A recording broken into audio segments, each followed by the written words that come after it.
ఇది మాత్రం సహించరాని. మీరు గ్రామంలో పెద్ద ఎత్తున ప్రచారం చేయాలి.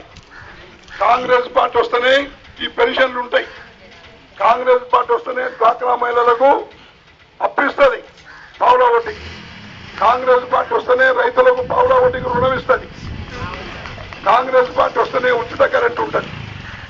లేకుంటే కాంగ్రెస్ పార్టీ లేకుంటే కమ్యూనిస్టులను చంద్రబాబు నాయుడుతోని వాళ్ళు వీళ్ళు కలిసి మన నెత్తులన్నీ కొరిగేస్తారు. ఇదివరకు ఏం చేసిండు, వాళ్ళ మామ ఇచ్చిన ఏం రద్దు చేసిండు, 2 రూపాయల కిలో బియ్యం పోయినాయి.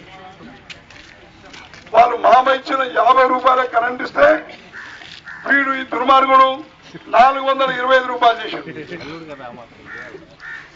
ఈ రోజు ఏ ముఖం పెట్టుకొని ఓట్లు అడుగుతున్నాడు, సిగ్గు లేదా అని నేను అడుగుతున్నా. కమ్యూనిస్టులకు బుద్ధి వచ్చే విధంగా, సిగ్గు వచ్చే విధంగా తెలుగుదేశం వాళ్ళకు డిపాజిట్ రాకుండా కమ్యూనిస్టులకు తెలుగుదేశం వాళ్ళు కలిసి ఇలా పోటీ చేస్తారు. నిన్న మన దాకా కమ్యూనిస్టు వాళ్ళు ఎన్ని తిట్టారు చంద్రబాబు నాయుడును.